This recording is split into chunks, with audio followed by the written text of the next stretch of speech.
मिरज विधानसभा मतदारसंघामध्ये सलग चौथ्यांदा पालकमंत्री सुरेशभाऊ खाडे हे विजयी झाले आहेत. आत्तापर्यंत जतचा विचार केला तर जत आणि त्यानंतर मिरज असं सलग 5व्यांदा ते विजयी झाले आहेत. नेमकं त्यांच्या विजयामागची काय कारणं आहेत आपण जाणून घेऊया. आपल्यासोबत ज्येष्ठ पत्रकार आहेत, राजकीय विश्लेषक आहेत. नेमका विजयाची कारणं काय सांगता येतील? सुरेश खाडे हे 2004 पासून निवडणूक लढवत आहेत आणि ते सलग 5व्यांदा आता निवडून आले आहेत. मिरज विधानसभा मतदारसंघातून ते 4थ्यांदा आता विजयी झालेले आहेत. दरवेळी त्यांनी त्यांच्याच मताधिक्यांचा विक्रम केला आहे. यंदाही त्यांनी 45,000 मताधिक्य घेऊन ते निवडून आले आहेत. आता त्यांनी 1,28,000च्या पुढे त्यांना एकूण मतदान पडलेलं आहे. एकूणच गेल्या 2 वेळा ते मंत्री झालेले आहेत.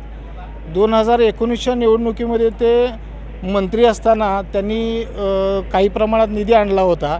त्यानंतर आता पुन्हा ते मंत्री झाले. गेले 2 वर्ष ते सांगली जिल्ह्याचे पालकमंत्री, राज्याचे कामगार मंत्री होते.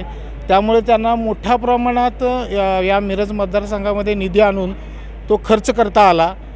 त्यामुळे त्यांचा विजय हा निश्चित मानला जात होता आणि आता मतमोजणी पूर्ण झाली आहे. तर तोच निकाल आता जो अपेक्षित होता तोच निकाल ते लागलेला आहे. ग्रामीण भागात कशा प्रकारचं चित्र राहिलं? कारण की एकूणच आत्तापर्यंतच्या सगळ्यात जास्त मतदान हे या मतदारसंघामध्ये झालेलं आहे. पालकमंत्री सुरेशभाऊ खाडे यांनी विजयी चौकार मारला आहे. गेल्या 15 वर्षाहून अधिक काळ ते मिरजेच्या राजकारणाच्या केंद्रस्थानी राहिलेत. शहराबरोबर ग्रामीण भागातल्या विकासाच्या अनेक मुद्द्यांना त्यांनी प्राधान्य दिलं होतं. त्यामुळं ग्रामीण भागातला म्हैसाळ प्रकल्प असेल, रस्ते असतील किंवा अनेक समाज मंदिरं आहेत, बाकीच्या अनेक योजनांना त्यांनी प्राधान्य दिल्यामुळं त्यांना यावेळेला मतदारांनी अक्षरशः डोक्यावर घेतले. त्यांनी विजयाची हॅट्रिक साधली होती. आता त्यांनी चौकार मारला आहे.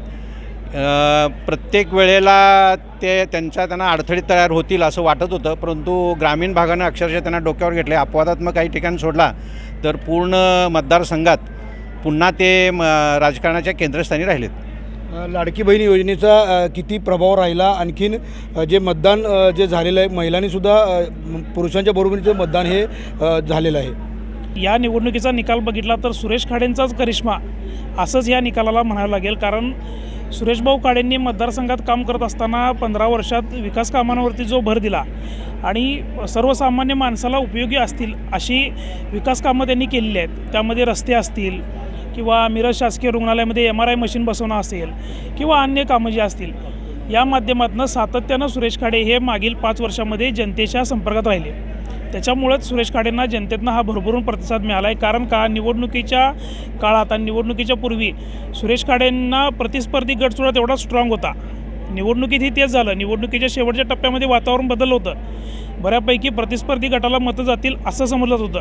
पण आज निकाल बघितला तर सुरेश खाडेंना जनतेनं पाठिंबा दिला हे दिसते. आणि ओव्हरऑल निकालाचं जर का विश्लेषण करायचं म्हटलं तर हा फक्त सुरेश खाडेंचाच करिश्मा एवढंच म्हणायला लागेल.